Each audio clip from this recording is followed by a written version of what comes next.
Good morning વિદ્યાર્થી મિત્રો, અર્પણ વિદ્યા સંકુલથી હું પટેલ સોનલ ધોરણ 8 વિજ્ઞાનમાં આપનું હાર્દિક સ્વાગત કરું છું। તો ધ્યાન આપો, અહીંયા આપણે જે પ્રાણીઓ વિશે જે જોતા હતા, વન્ય પ્રાણી અને વન્ય અભયારણ્ય વિશે જે જોતા હતા, એમાં આગળ જોવાનું છે વન્ય પ્રાણી અભયારણ્ય અને વનસ્પતિ, બરાબર।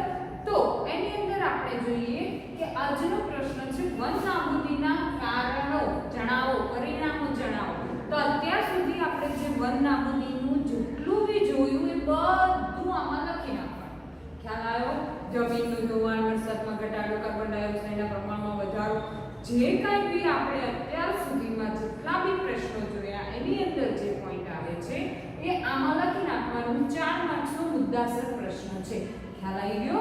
વન નાબૂદીના પરિણામો જણાવો, વન નાબૂદીના પરિણામો જણાવો।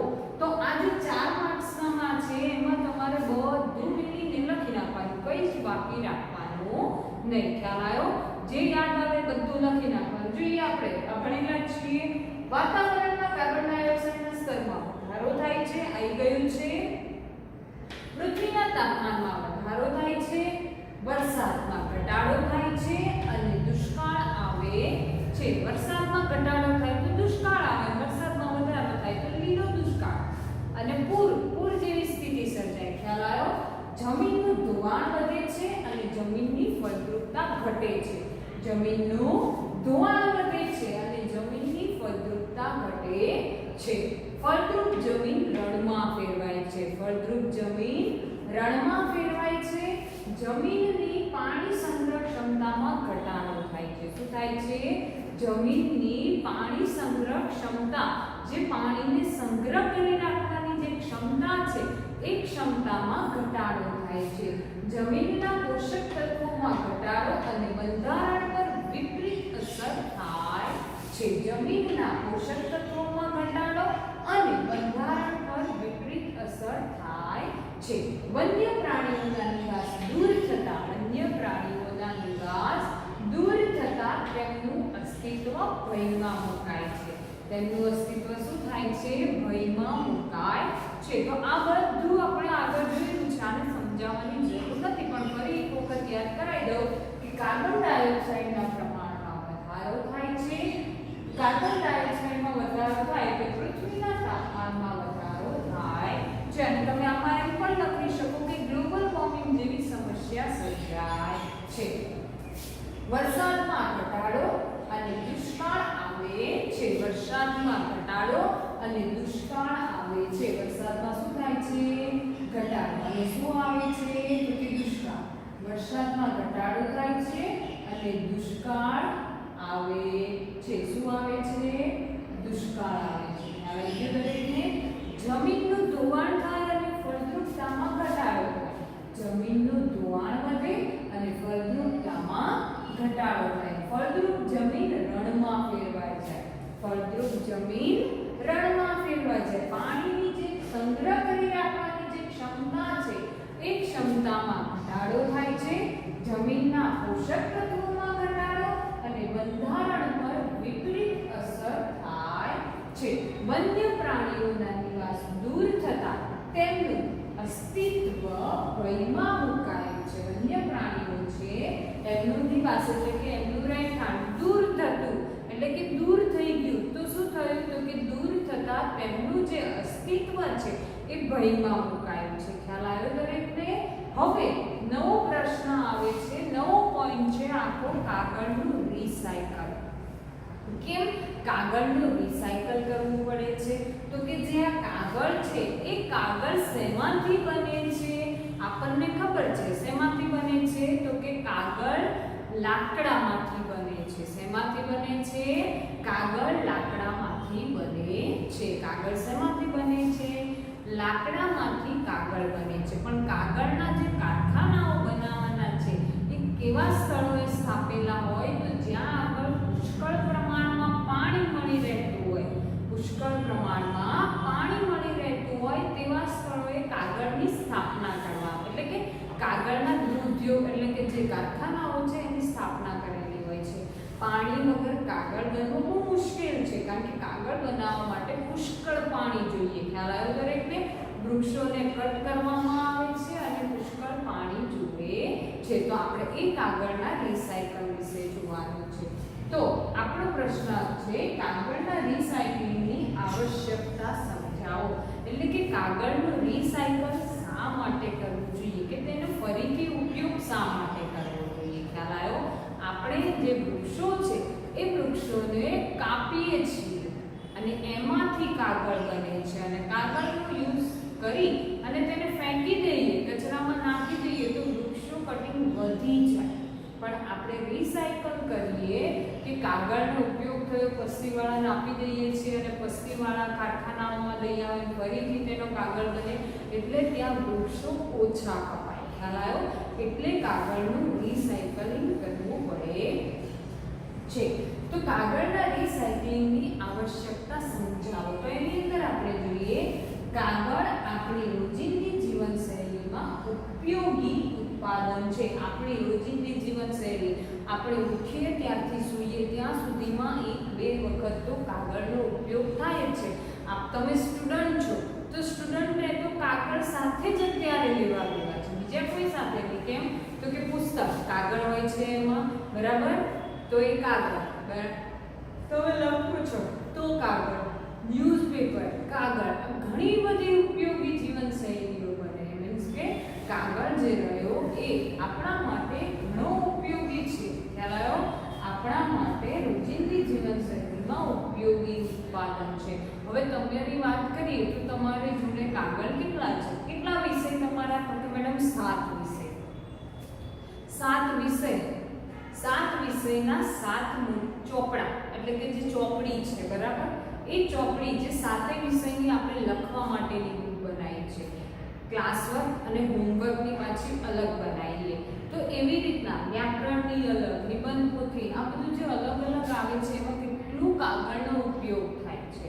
તો એવું તમારી જોડે એક જ સ્ટુડન્ટ, એવા તમારા ક્લાસમાં 60 સ્ટુડન્ટ છે, એવો તમારો એક ક્લાસ, એવા બીજા 5 કે 6 ક્લાસ હોય, બરાબર? એક જ ધોરણના, ધોરણ 8ના, પછી 9માના અલગ, 10માના અલગ, પહેલું, બીજું, નર્સરીથી સ્ટાર્ટ કરી તો નર્સરી, જુનિયર, સિનિયર, આ બધું જે રહ્યું ત્યાંથી કાગળની શરૂઆત થાય છે તે છેક માણસ ભણે ત્યાં સુધી, કોલેજમાં પણ. ખ્યાલ આવ્યો? તો એ કાગળ પુષ્કળ પ્રમાણમાં ઉપયોગ થાય છે. તો 1 ટન જે કાગળ રહ્યું એ કાગળ બનાવવા માટે કેટલા ટન? તો કે 1 ટન કાગળ પ્રાપ્ત કરવા માટે 1 ટન કાગળ પ્રાપ્ત કરવા માટે 17 પૂર્ણવિકસિત વૃક્ષોને કાપવામાં આવે છે. 1 ટન કાગળ તમારે લેવું હોય કે તમારે બનાવવું હોય તો એના માટે 17 વૃક્ષો. કેટલા વૃક્ષો? 17 પૂર્ણવિકસિત વૃક્ષો. પૂર્ણવિકસિત એટલે જે પૂરેપૂરા વિકાસ થઈ ગયા છે, મોટા થઈ ગયા છે, એવા પૂર્ણવિકસિત 17 વૃક્ષોને કાપવામાં આવે છે. ત્યારે તેમાંથી 1 ટન કાગળ બને છે. ત્યારે તેમાંથી 1 ટન કાગળ બને છે. ખ્યાલ આવ્યો? ખાસ યાદ રાખજો કે 1 ટન કાગળ બનાવવા માટે કેટલા વૃક્ષોને કાપવામાં આવે? તો કે 1 ટન કાગળ બનાવવા માટે 17 પૂર્ણવિકસિત વૃક્ષોને કાપવામાં આવે છે. બરાબર? તો આ વૃક્ષો જે રહ્યા એમાં શું થયું? તો કે પાણીનો ઉપયોગ, વૃક્ષોનો ઉપયોગ, વીજળી પણ એટલા પ્રમાણમાં ઉપયોગી થાય. બરાબર? એની અંદર ઉપયોગ માટે કાગળને આપણે 5 થી 7 વખત, કેટલી વખત? 5 થી 7 વખત ઉપયોગ માટે આપણે જે કાગળ છે એ કાગળને 5 થી 7 વખત રિસાયકલ કરી શકીએ. જેમ કે મારી જોડે આ કાગળ છે, બરાબર? તો આ જે કાગળ રહ્યું એ કાગળને હું શું કરી શકું? તો આ કાગળને 5 થી આપણે પસ્તીમાં આપી દીધા પછી આ કાગળ જ્યારે પસ્તીમાં જાય, કારખાનામાં જાય, તો જે કાગળની ક્વોલિટી પ્રમાણે 5 થી 7 વખત આનું કાગળ રિસાયકલિંગ કરીને ઉપયોગમાં કરવામાં આવે છે. ખ્યાલ આવ્યો? 5 થી 7 વખત તેનું રિસાયકલિંગ કરવામાં આવે છે એક જ કાગળનું. બીજું એની અંદર આવે છે કે જે વિદ્યાર્થીઓ છે, એટલે કે આપણે બધા, તમે, હું, બધા આવી ગયા એની અંદર. તો ખાસ કરીને વિદ્યાર્થીઓએ દિવસમાં એક જ કાગળની બચત કરવાની છે. ફક્ત કેટલા કાગળની? એક જ. જ્યાં જરૂર ના હોય આપણે શું કરીએ છીએ? ચલો 2-3 વસ્તુ લખી કાગળને જો તો ફાડી નાખો, ફેંકી દો. ખ્યાલ આવ્યો? તો આવું નહીં કરવાનું. તમારે જરૂર છે એટલું જ કાગળ વાપરો. તમારે રફ કરો છો તો રફ કરો ત્યારે આડું અવળું નહીં કરવાનું, લાઈનમાં કરો તો પણ કાગળની બચત થાય. તમે આડું અવળું કરો, ચલો ક્યાંય જગ્યા નથી ખાતી, બાજુનો પેજ વાપરો, એ બધા કાગળ તો શું થવાના છે? રફ જ થવાના છે. તો વિદ્યાર્થીઓએ આવા તમે કેટલા વિદ્યાર્થીઓ છો? આપણી સ્કૂલની વાત કરીએ તો આપણી સ્કૂલમાં 3 થી 4000 વિદ્યાર્થીઓ છે. રોજનું એક કાગળ બચાવે તો કેટલા કાગળ બચે? રોજના 3 થી 4000 કાગળ બચે. આવી દુનિયામાં જેટલા બી સ્ટુડન્ટ છે બધા સ્ટુડન્ટ રોજનું એક કાગળ બચાવે તો પણ વૃક્ષોની બચત થાય. તો પણ શું થાય? વૃક્ષોની બચત થાય છે. તો વિદ્યાર્થી દિવસમાં એક કાગળની બચત કરે તો અનેક વૃક્ષોને બચાવી શકાય છે. તો અનેક વૃક્ષોને શું કરી શકાય છે? બચાવી શકાય છે. કાગળને રિસાયકલ કરી તેનો પુનઃ ઉપયોગ કરવો જોઈએ. કાગળને શું કરીને? તો કે કાગળનો રિસાયકલિંગ કરીને પુનઃ ઉપયોગ એટલે ફરીથી તેવા કાગળને વાપરવું જોઈએ. ખ્યાલ આવ્યો? વૃક્ષોની સાથે પાણી અને ઊર્જાની પણ બચત કરી શકાય. આપણે જોઈએ કેટલી બચત થાય. તમે એક કાગળને બચાવો, બરાબર, તો કોની? તો કે પાણી, ઊર્જા, વૃક્ષો, વિદ્યુત વગેરેની બચત થાય છે. વૃક્ષોની સાથે સાથે પાણી અને ઊર્જાની પણ બચત થાય છે. પાણીની પણ બચત થાય, ઊર્જાની પણ બચત થાય. ખ્યાલ આવ્યો દરેકને? કાગળ ઉત્પાદનમાં ઉપયોગમાં લેવાતા હાનિકારક રસાયણોમાં પણ ઘટાડો કરી શકાય છે. જોડે જોડે 4 વસ્તુની બચત થઈ. જો તમે કાગળની બચત કરો તો ઊર્જા એટલે કે જે વિદ્યુત વપરાય છે, ઊર્જા, પાણી, વૃક્ષો અને ઝેરી જે આ હાનિકારક રસાયણો છે એમાં પણ ઘટાડો થાય. ખ્યાલ આવ્યો? આપણે જે કાગળ બને છે એ કાગળ બનાવવા માટે તેમાં હાનિકારક રસાયણો હોય છે. કેવા રસાયણો? હાનિકારક રસાયણો. તો ખ્યાલ આવી ગયો કાગળની અંદર? ફરી એક વખત આપણે પ્રશ્ન સમજાવું છું કે કાગળ આપણી રોજિંદી જીવનશૈલીમાં ઉપયોગી ઉત્પાદન છે. 1 ટન કાગળ પ્રાપ્ત કરવા માટે કેટલા વૃક્ષો? તો કે 17 પૂર્ણ વિકસિત વૃક્ષોને કાપવામાં આવે છે. ઉપયોગ માટે આપણે જે કાગળ વાપરીએ છીએ તેને 5 થી 7 વખત રિસાયકલ કરી શકાય છે. વિદ્યાર્થી જો એક જ કાગળ, દરેક વિદ્યાર્થી એક કાગળ રોજ દિવસમાં એક કાગળની બચત કરે તો અનેક વૃક્ષોને કાપતા અટકાવી શકાય છે. કાગળને રિસાયકલ કરીને તેનો પુનઃ ઉપયોગ કરવો જોઈએ. વૃક્ષોની સાથે સાથે પાણી અને ઊર્જાની પણ બચત થાય છે.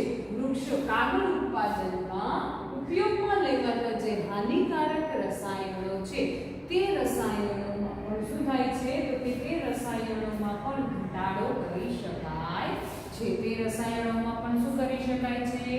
ઘટાડો કરી શકાય છે. ખ્યાલ આવી ગયો? આ પણ મુદ્દાસર જવાબ છે. 4 માર્ક્સનો જવાબ છે. કાગળનું રિસાયકલિંગ આવશ્યક છે. કેમ આવશ્યક છે? તમને બધાને ખબર પડી ગઈ. ક્લિયર? ઓકે.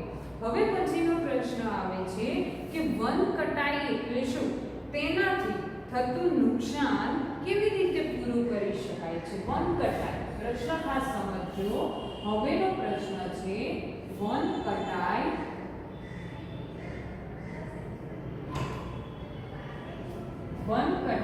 એટલે શું? તેનો કેવી રીતે તેને નુકસાન થતું કેવી રીતે પૂરી શકાય છે? તેને કેવી રીતે પૂરી શકાય છે? તેનું જે નુકસાન થાય છે એ નુકસાનને કેવી રીતે પૂરી શકાય છે? તો વન કટાઈ એટલે શું? વન એટલે જે જંગલો છે એમાં જે વૃક્ષો છે એ વૃક્ષોની કટાઈ એટલે કે તેને કાપવા. તો એ વૃક્ષોને કાપતા અટકાવી શકાય છે. ખ્યાલ આવ્યો? વન કટાઈ તો કે વન કટાઈ એટલે વૃક્ષોની કાપણી. બરાબર? વન કટાઈ એટલે તો કે અહીંયા આપણે પહેલા એની વ્યાખ્યા લખવાની કે વન કટાઈ એટલે વૃક્ષોની કાપણી. કટાઈ એટલે વૃક્ષોની કાપણી. તો કે વન કટાઈ એટલે વૃક્ષોની કાપણી. વન કટાઈ, વન એટલે વૃક્ષો, કટાઈ એટલે કે તેની જે કાપણી કરવામાં આવે છે તે. તો કે વન કટાઈ એટલે વૃક્ષોની કાપણી. આ વન કટાઈમાં થતું નુકસાનને પુનઃવર્ગીકરણથી પૂરી શકાય છે. અહીંયા આપણે તેને કેવી રીતે પૂરી શકાય છે?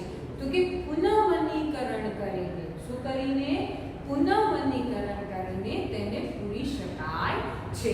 તો કે વન કટાઈથી થતું નુકસાન, શેનાથી થતું નુકસાન?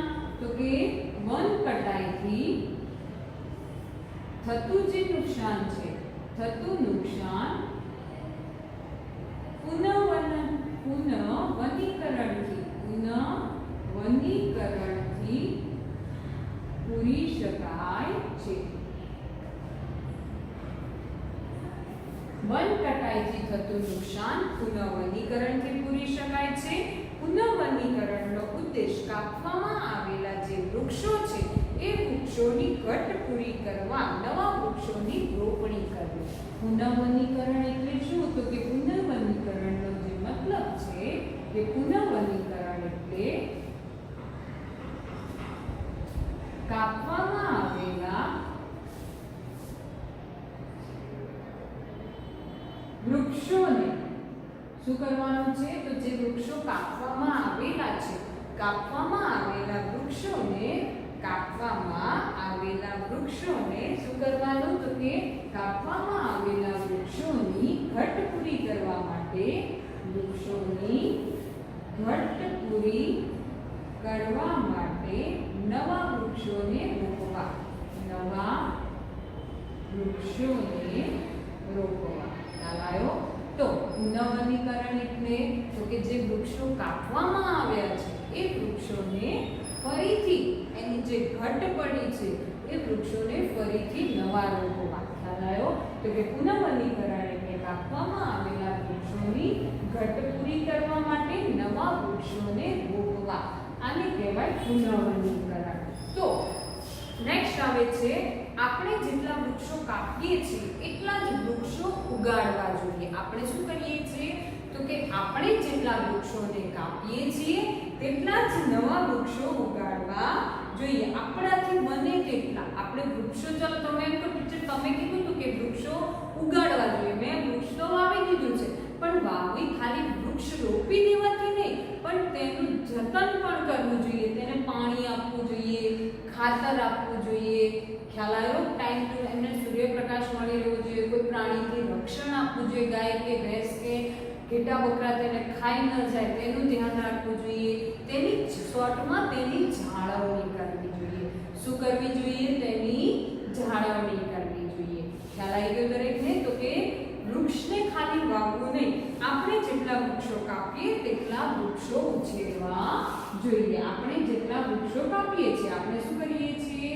તો કે આપણે જેટલા વૃક્ષો કાપીએ છીએ તેટલા નવા વૃક્ષો વાવવા જોઈએ અથવા ઉછેરવા જોઈએ. શું કરવા જોઈએ? આપણે જેટલા વૃક્ષો કાપીએ છીએ તેટલા નવા વૃક્ષો ઉછેરવા જોઈએ.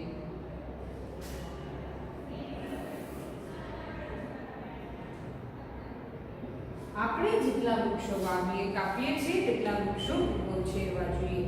ગામ કે શહેરનો જે રસ્તો છે, ગામ કે શહેર જવા માટેનો જે રસ્તો છે એ રસ્તાની બંને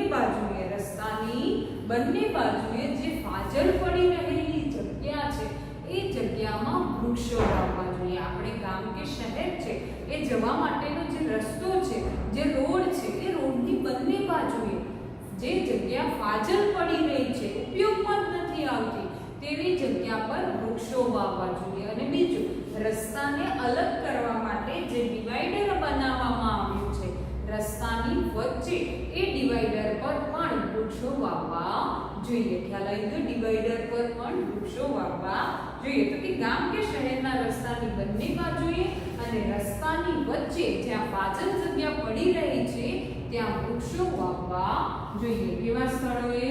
તો કે ગામ કે શહેર ગામ કે શહેરના રસ્તાની બંને બાજુએ અને વચ્ચે જ્યાં કેવી જગ્યા પડી રહી છે તો કે ફાજલ જગ્યામાં વૃક્ષો વાવવા જોઈએ. ફાજલ જગ્યામાં વૃક્ષો વાવવા જોઈએ. શું કરવું જોઈએ? ગામ કે શહેરના રસ્તાની બંને બાજુએ અને રસ્તા વચ્ચે જ્યાં ફાજલ જગ્યા પડી છે. ફાજલ એટલે કેવી? તો કે વધારાની જગ્યા જેનો ક્યારેય ઉપયોગ નથી થતો એવી ફાજલ જગ્યા. તો ત્યાં વૃક્ષો વાવવા જોઈએ. ત્યાં શું કરવું જોઈએ? વૃક્ષો વાવવા જોઈએ અને હરિયાળી સંપત્તિ પુનઃ ઊભી કરવી જોઈએ. શું કરવું જોઈએ? હરિયાળી સંપત્તિ. હરિયાળી એટલે હરિયાળી સંપત્તિ પુનઃ ઊભી કરવી જોઈએ. શું કરવી જોઈએ? પુનઃ ઊભી કરવી જોઈએ. ખ્યાલ આવી ગયો દરેકને? અને બીજું, આપણે ગામ કે શહેરની અંદર જે ફાજલ જગ્યા છે, જેમ કે આપણી વાત કરીએ તો આપણી આ જે સ્કૂલ છે, સ્કૂલની સામેની સાઈડ જે મેદાન છે એ મેદાનની અંદર કેટલીક જગ્યા ફાજલ પડી છે. હવે એ ફાજલ જગ્યાની અંદર વૃક્ષો વાવીને ગાર્ડન જેવું બનાવવામાં આવે તો બાળકોને રમવા માટે, વૃદ્ધોને બેસવા માટે અને વૃક્ષો વાવેલા છે એટલે આજુબાજુના વિસ્તારનું વાતાવરણ પણ શુદ્ધ કરે તેવું રીતે તેનો ઉપયોગ કરવો જોઈએ. ફાજલ ના પડી રહેવી જોઈએ. વૃક્ષો વાવીને તેને શું કરવું જોઈએ? વૃક્ષો વાવીને તેને જમીનને ઉપયોગ કરવો જોઈએ. ખ્યાલ આવ્યો દરેકને? કુદરતી રીતે તો આવી જે ફાજલ જગ્યા છે તેનો આપણે આ રીતના તમારા ઘરની આજુબાજુ જગ્યા પડી રહેતી હોય તો ત્યાં તમે ઉપયોગ વૃક્ષો વાવી શકો છો. તમારા ઘરે જગ્યા હોય તો વૃક્ષો વાવી શકો છો. તો કે જે જગ્યા ફાજલ છે ત્યાં આપણે વૃક્ષો વાવીને પુનઃવનીકરણ નહીં પરંતુ વૃક્ષ ઉછેરી શકીએ છીએ. બીજું કુદરતી રીતે. કઈ રીતના? તો કે કુદરતી રીતે પુનઃવનીકરણ થઈ શકે છે. કઈ રીતના થઈ શકે છે? કુદરતી રીતે પુનઃવનીકરણ થઈ શકે છે. કુદરતી રીતે પુનઃવનીકરણ થઈ શકે છે. કઈ રીતના કુદરતી રીતે? તો કે જે જગ્યાએ વૃક્ષો કાપવામાં આવ્યા છે એ જગ્યા ઉપર તેનો ક્યાંય પણ ઉપયોગ કર્યા વગર એ જગ્યાને ફરીથી ત્યાં વૃક્ષો કુદરતી રીતે ઉછેર થવા દેવો જોઈએ. કે આપણે વૃક્ષો કાપી નાખ્યા, ચલો કઈ વાંધો નહીં, કાપી નાખ્યા તો એ જગ્યાનો ક્યાંય ઉપયોગ નહીં કરવાનો, રહેવા દેવાનો અને એમાંથી ત્યાં ફરીથી નવા વૃક્ષો ઉગશે. આપણે વૃક્ષો રોપવા પણ નહીં પડે કે તેને ઉછેરવા પણ નહીં પડે. આપમેળે કુદરતી રીતે તે વૃક્ષો ઉગી નીકળશે. ખ્યાલ આવ્યો? તો કે કુદરતી રીતે પુનઃવનીકરણ થઈ શકે છે. વન કટાઈ પામેલા વિસ્તારને ખલેલ વગર, વન કટાઈ પામેલું એટલે કે વૃક્ષો કાપેલો જે વિસ્તાર છે એ વિસ્તારને ખલેલ વગર આપમેળે શું કરવું જોઈએ? તો કે આપમેળે વૃક્ષો ત્યાં ઉગવા દેવા જોઈએ. ખ્યાલ આવી ગયો? આપમેળે વૃક્ષો ઉગવા દેવા જોઈએ. આમ પુનઃવનીકરણ થઈ શકે છે. આમ શું થઈ શકે છે? આમ પુનઃવનીકરણ થઈ શકે છે. આમ પુનઃવનીકરણ થઈ શકે છે. ખ્યાલ આવી ગયો? વન કટાઈ એટલે શું? તો કે વન કટાઈ એટલે વૃક્ષોની કાપણી. તેને કેવી રીતે પૂરી શકાય છે? તો કે વન કટાઈથી થતું નુકસાન કેવી રીતે પૂરી શકાય? તો કે વન કટાઈથી થતું નુકસાન પુનઃવનીકરણ કરીને પૂરી શકાય.